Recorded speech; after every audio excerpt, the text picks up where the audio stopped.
Kikou, tout le monde. Oh là là, en fait, ça m'énerve, j'ai encore la voix du matin, alors que ça fait au moins 3 heures que je suis réveillée, sans mentir.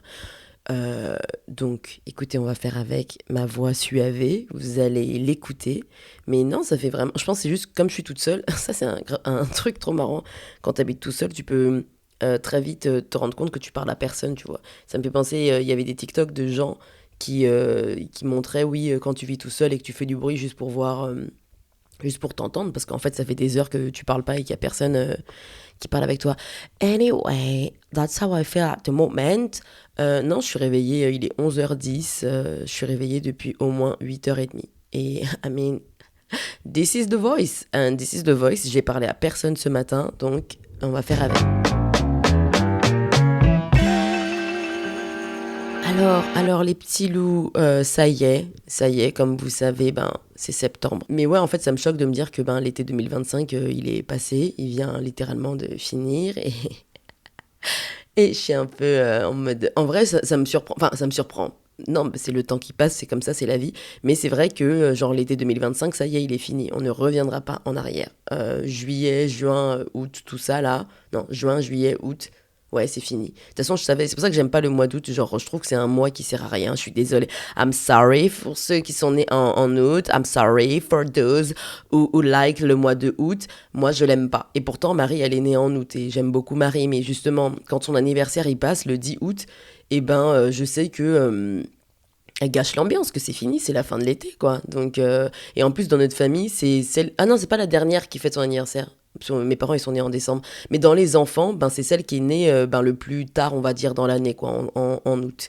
Donc, ouais, je sais pas, j'aime pas le mois d'août parce que pour moi, ça veut déjà dire qu'on est en décembre. Oui, parce que pour moi, en fait, it's over already. Mais ouais, c'est fou parce qu'en plus, je sais que ben j'avais dit que la première semaine d'août, ben je m'ennuyais terriblement. Oh là là, je me suis ennuyée, mais vraiment quoi, c'était grave. Genre, je me suis dit, mais je vais péter un plomb avec cet ennui, c'est pas possible. Mais ben là, en fait, de me dire que ça y est, on est début septembre, et je me dis, mais excuse me, how is it possible? How is it possible to just like, and essentially, when you go down non mais la chaise qui grince là, arrête. J'ai pas le temps là de jouer à la chaise qui grince. Bon, puis ben voilà, on est en septembre et ça me rappelle aussi que le compte à rebours infernal de cette fin d'année, il vient vraiment de se déclencher quoi. Mais ouais, en fait là, je me dis ça y est, genre j'ai l'impression de voir un gros panneau gigantesque là qui clignote en mode 4 mois avant 2025. 4. 4 mois. C'est grave, c'est grave. Bon, alors côté survie personnelle, j'ai encore 2 mois de chômage, donc ok, bon, ça je me dis, vas-y, pourquoi pas et tout. Je crois que j'ai septembre et octobre encore. Ou septembre, octobre, novembre. Moi j'ai l'impression que ça allait jusqu'à novembre. À vérifier, mais comme vous savez, j'aime vivre dans le déni et j'aime vivre sur le fil. J'aime trop le danger, j'aime trop ça. Bref. Mais oui, en vrai, ouais, je sais pas. Là, en fait, moi, j'aimerais bien trouver une bonne mission de freelance, ou mieux encore. Bon, alors là, j'aimerais trouver une room d'écriture pour une série. Donc, mes DM sont ouverts si vous voulez m'envoyer si vous avez des contacts ou des trucs. Mais en vrai, ouais, j'aimerais beaucoup ça, trouver une room. J'ai trop peur de vouloir quelque chose et que ça me fait peur à chaque fois. Quand je veux quelque chose et que finalement, quand le truc il arrive, en fait, je suis surchargée, j'arrive pas à gérer, etc. Et comme j'ai déjà fait un burn-out enfin few years ago, j'ai l'impression que je suis le genre de personne qui peut facilement, enfin pas facilement retomber dedans, même parce que enfin là quand même j'ai mis en place plein de trucs, etc. Mais je veux dire, je peux très, enfin surtout là si je fais un truc que je kiffe, je vois pas le temps passer parce qu'en fait c'est ça en fait, c'est qu'avec mon ancien taf là où j'avais fait mon burn-out, en vrai j'étais pas dans un travail que je détestais, genre j'aimais vraiment ce que je faisais, donc je compte pas mes heures, je me dis bon bah c'est 1 heure de plus, c'est rien, etc. Mais bref. Donc voilà, mais en tout cas, bah, on verra à ce moment-là. Ça, c'est pour la Cindy du futur. Moi, je suis plutôt à projeter, enfin à vouloir des choses, donc on verra. En attendant, bah, je travaille aussi bah, toujours avec mon producteur là pour décrocher bah, des fonds pour mon court-métrage là, Happy Place. Donc ça, j'ai hâte d'avoir des réponses parce qu'on a quand même mitraillé pas mal d'organismes, de trucs, de fonds et tout. Et là, on attend. Est-ce que le suspense, il est insoutenable? Non, ça va. En vrai, non, ça va pas. Là, moi, en 2026, je dois tourner ce film. Genre, je sais pas comment, mais je dois le tourner. Donc, I mean, quelque chose doit se passer parce que j'ai clairement besoin de l'argent pour faire ces trucs-là. En plus, j'ai écrit un deuxième court-métrage aussi, donc j'aimerais bien... Enfin, là, 2026, ça doit être l'année où je tourne, en fait. Je tourne mes projets, et puis ben voilà, là, 2025, ça va, j'ai été patiente et tout. J'avais dit ça l'année dernière et tout, déjà, oui, les fonds, faut attendre, c'est long, j'apprends la patience. Ok, ça y est, ça y est. 2026, en fait, je vais pas attendre encore. Enfin, là, il faut y aller, quoi. Donc, ouais, pour la fin d'année, là, je veux surtout commencer à sécuriser des fonds pour mon court-métrage. Et puis, ben voilà, quoi. Parce que, ouais, non, c'est bon. Ça y est, on y va, quoi. En plus, le deuxième court-métrage que j'ai écrit, c'est un truc qui est facile à tourner dans le sens où ça demande principalement un appartement. C'est pas un truc où j'ai besoin de v'là les lieux, etc. C'est un truc simple. Donc, je sais pas. Bref, très excitée pour cette fin d'année, ça c'est sûr. Et pour 2026, où je vais tourner des films. Donc, ça, c'est super. Ah oui, et plot twist, enfin, je sais plus, mais je crois que c'était l'année dernière, enfin pas l'année dernière, mais le dernier podcast où je vous parlais de Hinge, etc. machin. Ça y est, j'ai enfin... Non, non, c'est pas ce que vous croyez. J'ai enfin rompu avec Hinge après cette relation toxique de 3 ans où on est off again, on again. J'ai dit ça suffit. Ça suffit, on arrête ça, on arrête pour de bon. Et là, je le dis devant la planète entière, ça suffit. Moi, en tout cas, en plus, j'ai appris que Hinge a été racheté par, je sais pas quel grand groupe, là, Match, là, qui achète plein d'applis de rencontres. Donc, il y a beaucoup de choses qui ont changé sur les applis. Enfin, en tout cas, moi, j'aime pas. En tout cas, pour moi, voilà, pour moi. Je sais qu'il y en a qui continuent de trouver et c'est super, etc. Mais là, non seulement, moi, je trouve que ça m'a fait perdre trop de temps. Moi, j'aime pas, c'est bon, c'est bon. J'ai testé, j'ai vu, j'ai vaincu et on arrête ça seulement. On arrête, c'est un point final seulement. Donc voilà, en tout cas, moi, je sais que, je crois que je le dis tous les ans, mais j'aime trop les fins d'année. J'ai l'impression qu'en fait, il y a beaucoup de magie qui peuvent se passer. Et je le dis tout le temps. Parce que, ouais, je sais pas, dans les 4 mois de l'année, j'ai l'impression que, bah déjà, les gens ils reviennent de vacances, donc tout le monde est un peu en mode, vas-y, new mindset, on va voir cette année et tout. Et même des dirigeants qui reviennent de vacances, ils ont des idées, tu vois. Donc, je trouve qu'il y a beaucoup de choses qui peuvent se passer d'un point de vue pro et d'un point de vue même perso, enfin, je sais pas. Et j'aime beaucoup la magie de la fin d'année. Alors, je dis ça, mais en 2022, quand je disais ça, justement, je me suis fait arnaquer. Donc, je ne parle pas de ce genre de magie. D'ailleurs, ça, ce n'est pas de la magie, c'est de la sorcellerie. Mais je parle plutôt de la vraie magie de, je sais pas, quelque chose de nouveau se passe. Et en vrai, je dis ça, si vous avez écouté mon podcast sur l'arnaque, ça reste un truc où finalement j'ai appris des choses. Mais c'est juste, j'aimerais apprendre autrement. On n'est pas obligé d'être comme ça pour apprendre, quoi. On n'est pas obligé de se faire arnaquer pour apprendre si c'est possible. Donc voilà. Mais ouais, non, j'adore les fins d'année. Il y a quelque chose dans cette période qui me rend complètement dingue de optimisme. En fait, je suis trop optimiste. Genre, j'ai l'impression que, de manière générale, j'ai un optimisme assez réaliste, je trouve. Mais les 4 derniers mois, j'ai l'impression que, waouh, vraiment, la magie, tout peut basculer. Genre, tout peut se passer. Donc bon, on verra ce qui va se passer seulement. Mais si vous êtes comme moi et que vous sentez cette petite excitation bizarre de fin d'année qui arrive, ben, écoutez, laissez-vous porter et laissez-vous surprendre. Bon, alors, je vous dis de vous laisser surprendre et de vous laisser porter, mais en vrai, j'arrive pas à le faire. C'est un enfer personnel. Mon cerveau, il me lâche pas. Je n'arrive pas. Je vous le dis, mais je sais que vous êtes au-dessus de moi. Vous savez déjà gérer toutes ces choses-là. Mais concrètement, moi, cette histoire-là de lâcher prise, j'ai vraiment du mal parce que comment faites-vous? Comment Comment vous le faites en fait? Moi, je suis quelqu'un de très pratique, c'est-à-dire que j'ai besoin d'un... J'aime bien avoir un mode d'emploi. J'aime bien avoir étape 1, tu écris tes peurs. Étape 2, tu les brûles sur un feu sacré au sommet du mont Everest ou je sais pas quoi là. Étape 3, tu manges une figue sous un olivier millénaire. Voilà, des trucs. Et après là, c'est bon. Après toutes ces étapes, voilà, lâcher prise, validé, super, tu peux avancer vers l'étape suivante. C'est pour ça que j'adore d'ailleurs Candy Crush. J'aime trop les jeux avec des trucs où il y a, tu passes des étapes. J'aime trop ça parce que je me dis, ah ben quelque chose qui fait sens en fait. Tu fais des jeux, tu fais des trucs, étape suivante. Alors que la vie, non, elle est pas comme ça quoi. Et la vie, je trouve qu'il y a trop de trucs abstraits. Et moi, ça, waouh, c'est dur. Vraiment, non seulement c'est dur, mais en vrai, ça m'agace même. Parce que, ben, dans ma tête, si on me donne pas une recette claire ou des instructions claires, j'ai l'impression que je comprends pas comment faire. Genre, j'ai vraiment du mal à avancer. Et même, je réfléchissais à ça tout à l'heure, et je me disais, mais j'ai l'impression que, ouais, si j'ai besoin d'instructions, c'est parce que on m'a toujours plus ou moins dit quoi faire. Voilà, on m'a toujours plus ou moins dit quoi faire. Et du coup, parce qu'on m'a toujours un peu donné des instructions où, en fait, genre, par exemple, si je prends le contexte familial pour moi, j'ai toujours eu un parent ou un adulte pour me dire, bon ben voilà, ton identité, c'est que t'es une grande sœur, un point, un trait, tu es une aînée, tu es la yaya, c'est toi la grande sœur, etc. Donc, de par ça, découle, voilà les instructions à suivre, voilà les trucs, machin. Donc, du coup, j'ai l'impression que quand ça sort un peu de ce contexte de grande sœur, enfin de cette identité-là qu'on m'a un peu attribuée, et ben j'ai du mal à savoir quoi faire. Littéralement cet été, j'étais en plein euh, oh mince, j'avais pas éteint mon enceinte, j'ai eu peur. Ah ben. Mais par exemple cet été, j'étais en plein comment on dit turmoil, comment on dit en plein tourbillon émotionnel, etc. et tout. Et surtout, ben, ouais, j'étais en plein tourbillon émotionnel et en fait, ben, je demande à une de mes amies proches et tout, même à mes, enfin, ouais, je demande, mais en fait, je lui raconte le truc et en fait, je lui demande, ben, qu'est-ce que tu ferais toi, etc. Et elle me dit, non, mais moi, je peux pas te dire ce que je ferais, c'est à toi et tout enfin, c'est à toi de voir et tout. Et vraiment, sa réponse, elle m'a énervée.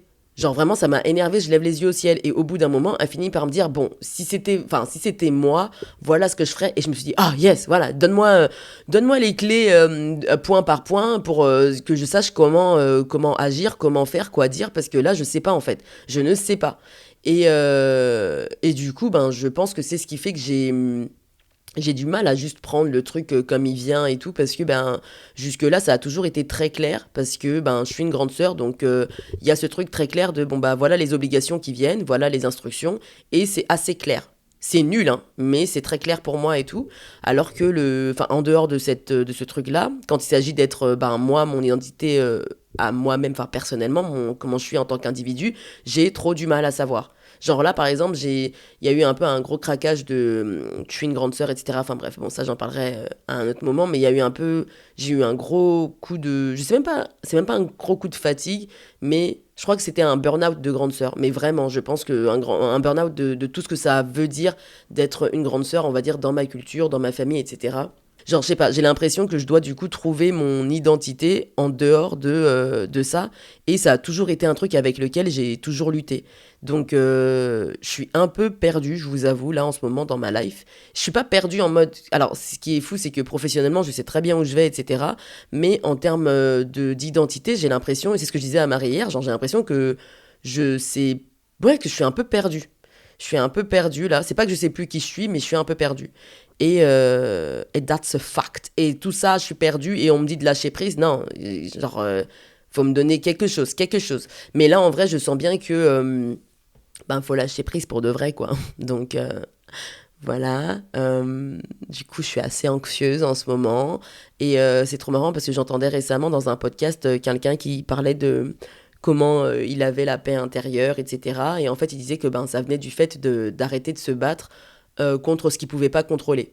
Et moi, je me suis dit, bah, c'est super. C'est super parce que ça, c'est bien pour toi.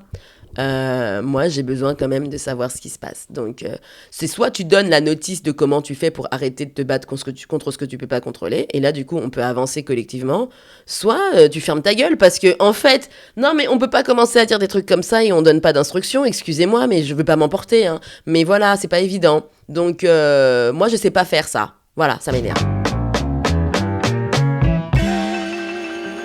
Alors depuis quelque temps sur mon téléphone, j'ai un sticker que j'ai collé sur lequel il y a écrit What's the best that could happen pour m'aider dans cette histoire de lâcher le contrôle, etc. Bref. Et ça c'est beau, n'est-ce pas? C'est magnifique et tout, mais en vrai, je le regarde jamais. Pire que ça, en fait, je le pointe vers mes amis, c'est-à-dire que, par exemple, j'ai une copine qui va me raconter un truc et tout, et elle va commencer à me dire comment elle stresse pour des trucs, et en fait, moi, je vais grave être la personne qui va lui montrer mon sticker en disant, non, mais honnêtement, girl, what's the best that could happen? C'est quoi le mieux, le meilleur truc qui pourrait se passer dans cette situation? Genre, en vrai, t'es trop à penser des scénarios négatifs. Ouais, c'est comme ça que je parle quand je suis une connasse. Ouais, vraiment, j'ai l'impression que des fois, c'est ça. Je dis des gros mots, ouais, maintenant, c'est ma nouvelle identité. Je suis quelqu'un qui... je suis quelqu'un qui est comme ça. Non, franchement, des fois, oui, je m'entends parler et j'ai envie de me taper parce que je me dis, mais... Waouh! Tu es là, tu donnes des conseils aux gens, mais finalement, tu sais pas faire toi-même. Donc, ouais, c'est pas évident parce que, ben, je sais pas. En fait, mon cerveau, Enfin, je remarque. De toute façon, j'avais déjà fait un épisode sur comment je surréfléchis tout et que c'est un enfer personnel, mais en fait, mon cerveau, il est beaucoup trop occupé à inventer des scénarios catastrophes. Et c'est pas juste des scénarios catastrophes, mais c'est genre, je sais même pas, apocalyptique, je sais même pas en fait. Et genre, et ce qui est fou pour moi, c'est que je croyais être seule à faire ça. Mais vraiment, je pensais que c'était mon petit truc à moi. Alors, pas seule au monde, mais plutôt, je pouvais pas penser que dans mon entourage, j'avais autant de personnes, parce que je sais que j'ai des copines qui le font, mais je pouvais pas penser qu'il y avait autant de personnes qui pensaient comme ça, enfin même mes amis les plus chill et tout, ou même ceux qui ont l'air de s'en foutre, en fait se font aussi ces scénarios négatifs dans leur tête. Et je me suis dit, mais attends, ah ouais, carrément, parce que pourtant t'as l'air comme ça de chill, d'être zen, etc. Mais finalement, non, toi aussi, D'accord. Toi aussi, t'es scénariste, finalement. On est tous des scénaristes. Et vraiment, je me suis dit, ok, on est vraiment une team mondiale de catastropheurs, quoi. Alors, quand je me fais mes scénarios catastrophes, là, ce qui est cocasse, c'est que je me dis jamais, genre je me pose jamais en me disant, ok, viens, on fait des scénarios négatifs juste pour être sûr que vraiment on a vu tous les angles de cette situation. Pas du tout. Mais je comprends qu'aujourd'hui, c'est ma manière de me protéger. Ça, je le sais, mais à 100%. C'est même pas genre je crois que, non, je sais que c'est ma manière de me protéger parce que je me dis, bon, ben, prépare-toi au pire, comme ça, en fait, tu souffriras moins si ça arrive. Le truc qui est fou avec cette mentale, c'est que, en tout cas, moi, ça m'est beaucoup arrivé que je me prépare beaucoup au pire, je me prépare à tous les scénarios possibles, terribles qui pourraient se passer, mais à force de se dire, à force de penser, en fait, à me préparer que au pire, finalement, quand c'est l'inverse qui se passe et que c'est quelque chose de positif, c'est quelque chose que je veux même dans le fond du fond, je veux que ça se passe comme ça, c'est juste que j'oserais jamais le dire parce que je veux pas me berner en fait, j'arrive pas à accepter la réalité non plus quand elle se passe, c'est-à-dire que quand ça se passe l'inverse de ce que j'ai imaginé et que c'est le truc positif qui se passe, j'ai du mal à l'accepter parce que je me dis mais attends, ça, cette éventualité là, je me suis pas du tout préparée à ça quoi. Est-ce que malgré tout ça m'empêche, ça a fait en sorte que j'arrête de faire des scénarios négatifs et tout? Absolument pas. Je suis toujours dans ce business parce que je me dis que ok, ça s'est pas réalisé toutes ces années-là, mais le prochain, je sens que en fait, oui, il va se faire. En fait, c'est comme si c'est comme si mon cerveau, en fait, il était accro à mes propres prédictions ratées. Genre, je peux plus me passer de mes prédictions nulles. Je n'y arrive plus. Et, et bah, là où c'est vraiment un enfer, mais vraiment un enfer avec les flammes et tout, et puis le diable, quoi, c'est en amour. Là, sur le plan sentimental, c'est la catastrophe quand je fais ça, parce que c'est là, enfin, c'est dans cette zone-là de ma vie que je fais le plus de scénarios catastrophiques, parce que, alors là, je parle dans des films de science-fiction, mélangés à de la tragédie grecque, mélangés à du... Écoutez, ça va vraiment dans tous les sens. Je ressors des souvenirs douloureux, je les recycle en disant que ça pourrait, c'est pas exactement la même situation qui se passe, mais ça pourrait se reproduire et hop, la machine repart. Donc, résultat, c'est que je passe plus de temps dans ma tête que dans la réalité. Comme j'ai dit, j'ai du mal à accepter même quand le truc bien se passe, et du coup, je cherche le mauvais truc dans le truc bien. C'est-à-dire que si jamais, non mais c'est fou. Genre là même là quand j'y pense, je me dis mais c'est fou. En fait, c'est fou parce que même quand le truc que je veux dans le fond, il se passe, j'ai ouais, je trouve des raisons de trouver euh, ouais, le truc négatif et de partir de ce petit truc là pour me dire bon ben vas-y, en fait tu vois, pas du tout, c'est pas du tout ça. Honnêtement, genre je vous dis la vérité là, voilà, ça fait maintenant 1 an en plus qu'on est bientôt dans ce podcast et tout. Écoutez, je vous dis franchement, je ne sais pas comment arrêter. Alors je suis une thérapie, donc j'espère qu'elle va me dire ça parce que j'avoue que j'ai jamais abordé cette question de mes scénarios catastrophes que je me fais dans ma tête. Parce que j'avais pas envie qu'elle vienne me déranger dans ça, je pense. En vrai, je pense que j'avais envie qu'elle me laisse tranquille avec ça, parce que je sais que c'est pas bon, je sais que c'est dysfonctionnel et que c'est pas... Voilà. Mais c'est comme si j'étais devenue... c'est comme si je suis confortable finalement dans ce truc qui est mauvais. C'est comme si j'étais dans de la merde et je me dis, bah finalement, ça sent pas si mauvais. Eh mais c'est grave, mais c'est vrai, genre je me dis, bah finalement, oh, c'est pas une odeur si désagréable que ça. On s'y fait, et puis voilà. Oh non, on s'y fait finalement, ça va, ça passe. Donc écoutez, j'attends vos petites combines, parce que moi, quand la machine elle est lancée, comme j'ai dit, j'arrive plus à m'accrocher à la réalité, et c'est un enfer. Et puis, dernièrement, une évidence m'a frappée assez en pleine face, à force de réfléchir à tous mes petits trucs dans ma tête et tout. En fait, c'est quelque chose que je sais, on le sait tous, mais genre, je sais pas, à un moment, là, ça m'a frappé, mais je me suis dit, mais la vie, en fait, elle est grave solitaire. Genre, la vie, tu es seul. Alors oui, on a nos amis, nos proches, etc., mais finalement, quand t'es dans ta tête, t'es tout seul. Même si les gens y comprennent et ont peut-être vécu d'une certaine manière tes galères, etc., au final, la vie, elle est solo. Genre, t'es solo. Genre, je sais pas si. C'est pas un truc collectif, en fait. Et enfin, on est seul, on meurt seul. Et même si je le savais déjà, je trouve que ça m'a encore plus frappé ces derniers temps parce que, on va dire août, c'était vraiment un mois bizarre pour moi. C'était pas juste un mois bizarre, mais entre le début où je me suis ennuyée et la fin où j'étais pas au top de ma forme, c'était vraiment un mois. Où je me suis sentie seule, genre je me suis vraiment sentie seule, et même si genre je pouvais voir des copines par-ci par-là, c'est pas ça le sujet, c'est vraiment finalement dans ma tête, je me sens seule quoi.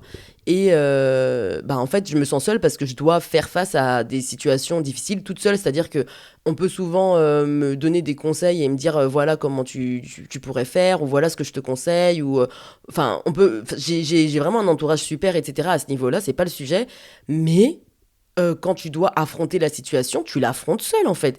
Et je me dis souvent ça d'ailleurs après des déceptions amoureuses où je vois que at the end of the day, je dois faire face à mes émotions. Genre je peux mettre de la musique dans mes oreilles et mettre du boucan, etc. Tout ce que tu veux pour faire taire le bruit dans ma tête et tout. Mais au bout d'un moment, va falloir faire face à la situation en fait. Il y a personne qui peut décider à ma place que moi. Et il y a personne qui peut me rester à forcer. Enfin, il n'y a personne qui peut me forcer à rester dans des situations qui me font. En fait, il n'y a personne qui peut m'empêcher de saisir les opportunités qui vont me faire, je sais pas, qui vont me faire du bien, qui vont me faire vibrer, etc. Genre, c'est à moi, là, de décider. Et en vrai, je me suis dit, quand même, cette solitude, c'est aussi une liberté de ouf. Finalement, finalement, quand j'y réfléchis, alors oui, là comme ça, quand je le disais, ça faisait grave, pas très motivant, etc. Mais même pour moi, hein, genre je me suis dit non mais si c'est pour être tout seul, en fait, à quoi bon? En fait, ça m'intéresse pas. Et après, genre je me suis dit, ce qui est excitant finalement, c'est que quand t'es tout seul dans ta tête, ben euh, c'est toi qui décides. Enfin vraiment, c'est toi qui est la seule personne. Enfin en tout cas moi je me dis, ben je suis la seule personne à pouvoir prendre les décisions pour qu'elle soit alignée avec la personne que je veux vraiment être, quoi. C'est-à-dire que, enfin, ouais, je sais pas. Finalement, c'est moi qui décide. Et j'avoue que me dire ça, en vrai, ça m'a aidé à mieux gérer certaines situations, surtout dans ma vie sentimentale. C'est-à-dire que moi, j'avais déjà dit que j'ai eu tendance par le passé à prendre des décisions. Enfin, j'avais raconté déjà le truc où j'avais lu le journal intime du gars, n'est-ce pas? Oui, bon. Je sais même pas dans quel épisode j'ai raconté ça, donc bon, I'm sorry. Mais en vrai, ouais, je sais que jusque-là, parce que j'avais peur. Enfin, en fait, je veux autant l'amour que j'en ai peur. Mais du coup, j'ai un peu des réactions, des attitudes qui sont assez paradoxales. Et en fait, je crois que. Enfin, c'est vraiment cet été où je me suis dit, bon, déjà, genre, il y a des trucs qui me saoulent de faire. Et pour la moi du futur, j'ai envie de commencer à changer ça. Et en fait, il y a. Enfin, comme ça fait très abstrait et tout, mais en fait, je sais pas. En fait, il y a rien qui change. En ce moment, il y a une phrase que j'aime beaucoup me dire, mais rien ne change si rien ne change. Et c'est vraiment ça. C'est simple comme ça, voilà. Mais en vrai, si je continue à imaginer toujours le pire, ben, je vais continuer à vivre en mode défense. Et j'ai dit que j'en avais marre d'être sur la défensive d'un point de vue sentimental. Genre, j'en ai trop marre de vivre comme ça. Donc, si j'en ai marre, qui peut prendre cette décision-là pour moi? Eh ben, luckily pour moi, c'est moi qui peux décider en fait. C'est moi qui peux décider de changer. C'est peut-être juste un petit truc, un réflexe, une habitude. Enfin, et finalement, t'ouvres un peu une brèche en changeant juste ce petit truc. Et dans cette brèche, eh ben, il y a une nouvelle possibilité. Et en fait, ça peut être minuscule. Euh, enfin, par exemple, pour moi, ça peut être minuscule comme me dire oh, et si en vrai, cette fois, ça se passait bien? Et si en vrai, cette fois, ça se passait comme j'aimerais bien que ça se passe, en vrai.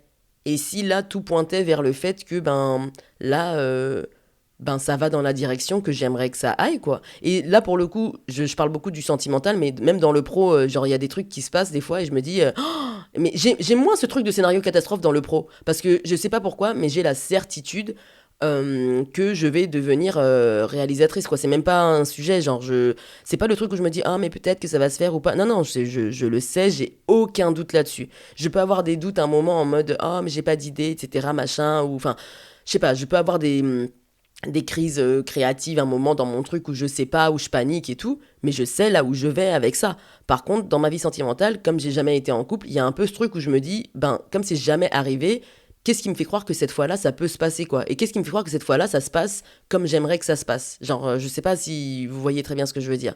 Et du coup, j'ai très vite le réflexe de parfois me dire, ben, je me dis oui, et si tout se passait bien, et en fait, très vite, je me dis, ben non, en fait, jusque-là, à ce niveau-là, ça s'est jamais passé bien. Et c'est comme si j'ai pas envie de passer pour une bouffonne, mais auprès de moi-même.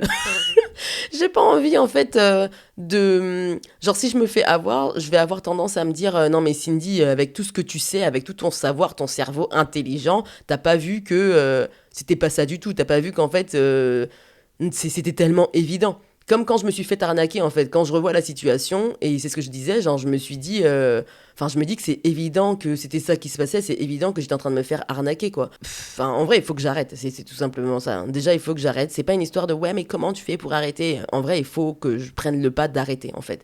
Il faut que je me mette un truc dans ma tête, et ça va me demander peut-être de me le redire plusieurs fois, etc. Mais il faut que j'arrête parce qu'en vrai, ça m'aide pas du tout de penser comme ça. C'est même pas comme si ça me faisait avancer ou que, comme j'ai dit, il y a aucun des scénarios que j'ai créés dans ma tête là qui est un jour devenu réel. Genre aucun, aucun. Je suis trop à côté en fait. Genre donc bref, faudrait commencer à changer des petits trucs en fait et changer des petits trucs.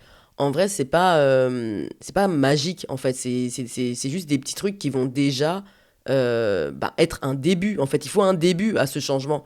Et je vous dis ça, mais en fait, je me parle à moi, hein. Là, à ce stade, si vous n'écoutez même pas, ce n'est pas grave. Mais en vrai, il faut qu'il y ait un début. Et le début, ça peut commencer par déjà me dire, en vrai, Cindy, et si ça se passait bien cette fois, en vrai? En vrai. Viens, on commence à voir le truc un peu comme ça. Donc, ces 4 mois là qui nous restent là avant 2026, en vrai, c'est peut-être le moment parfait. En tout cas, moi, je vais le prendre comme ça pour arrêter d'attendre que la magie, en fait, elle vienne de l'extérieur et de commencer à la créer nous-mêmes. Donc ouais, finalement, cette réalisation d'être solo là dans ma tête et tout, enfin que la vie finalement elle est très solitaire, euh, j'aime ça parce que en fait je me dis que ben, je suis vraiment la seule responsable de mes choix. Ça veut dire que je peux tout changer. Je peux tout changer dans ma vie là en fait avec mon pouvoir. Ben, comme a dit Beyoncé quoi, my persuasion can build a nation. Ma persuasion peut build a nation, peut construire une nation. Et en vrai, là dans ma tête, si je décide de tout changer, je peux, enfin, c'est pas je peux construire une nation, mais c'est que tu peux influencer les autres, enfin, tu peux commencer à influencer même ton entourage, etc. C'est-à-dire que même moi, il y a quelqu'un qui m'a influencé à me dire que, ben oui, en vrai, Cindy, arrête, parce que, alors la personne qui m'a influencé, c'est moi-même. Attendez. Non, mais c'est pas vrai, mais c'est que, je sais plus, je regardais, je crois, les vlogs de Lena et tout, machin. Alors, c'est pas elle qui m'a influencé, je dirais pas ça. J'ai l'impression, genre, c'est la honte et tout de me dire que je me suis fait influencer par elle. C'est pas du tout ça. Mais c'est plutôt. En fait, genre, je me suis dit, j'ai vu le mindset qu'elle avait. Par exemple, elle avait un truc avec Adidas où elle devait courir 1 kilomètre par jour pour une association. Et pour chaque kilomètre couru, en août, là, elle faisait gagner 1 000 € à l'association. Et en fait, ben, sa volonté, enfin sa détermination à faire ça a fait que les gens ont commencé à se filmer à courir des 1 kilomètre par jour en plein mois d'août. Enfin, genre, je me suis dit, mais c'est incroyable. Genre, et du coup, enfin, c'est pas juste sa persuasion qui a créé une nation, mais en vrai, ça a complètement influencé les gens à prendre des meilleures décisions pour leur vie, quoi. Donc, bref, l'influence n'a pas que des mauvais côtés, hein. Des fois, il y a des bons côtés.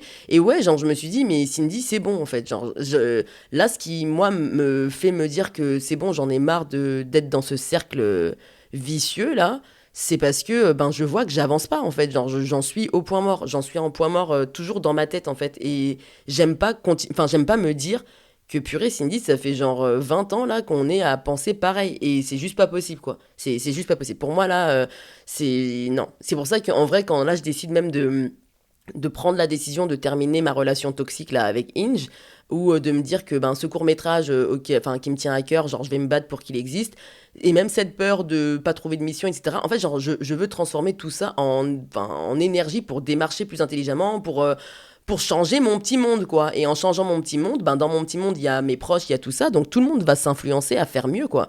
Mais là, je me dis, oui, ouais, j'aime bien le fait que ce soit moi qui décide finalement. Je peux dire tout ce que je veux, je peux dire, ouais, ma famille si, mes proches si, machin et tout, mais at the end of the day, genre, c'est moi qui décide. Et oui, il y a des choses dans l'environnement qui ont pas toujours, enfin, qui m'ont pas toujours aidé en vrai à prendre les meilleures décisions, ça c'est sûr. Par exemple, quand je parle de cette identité qu'on m'a un peu donnée de, ouais, t'es la grande sœur, t'es la yaya, etc., c'est toi l'aîné, nanana et tout, ben, je trouve que cette identité-là m'a pas toujours aidé à prendre les meilleures décisions dans ma vie. Genre, j'ai l'impression que j'ai pas toujours eu un libre arbitre. Ouais, je sais pas. Genre, je sais pas. Alors, j'avoue, je suis en pleine réflexion encore dessus, mais j'ai l'impression que j'ai pas toujours eu l'espace de décider vraiment avec toutes les options. J'ai eu une identité avec quelques options que cette identité elle te donne. Et du coup, ouais, je sais pas. Mais là, je suis trop contente de me dire que, ben non, en vrai, là, c'est. Je peux décider. Je peux décider et je décide de tout changer. Alors, ouais, la vie, elle est solitaire, etc. Mais en fait, c'est pas une solitude qui doit nous déprimer. En tout cas, moi, je le prends pas comme ça. Je trouve que c'est une solitude qui nous rappelle qu'en vrai, on est aux commandes. Genre, quand je dis que c'est moi qui décide de changer, genre, c'est.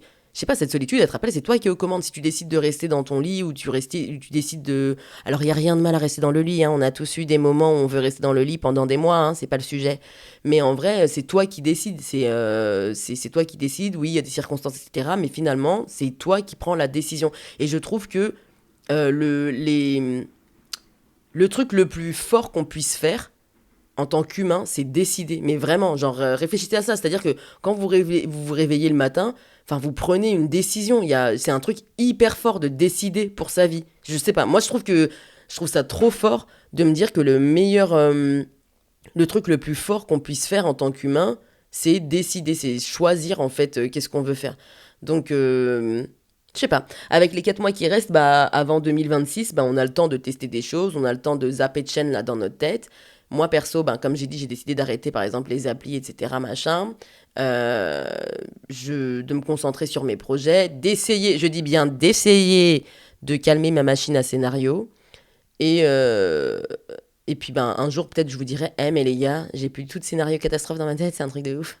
C'est un truc de ouf quand on vit comme ça dans la série. Si je vous dis ça, c'est qu'a priori, je suis morte. Parce que je ne vois pas comment c'est possible, seulement d'arrêter en fait, genre comment les gens ils vivent sans scénario.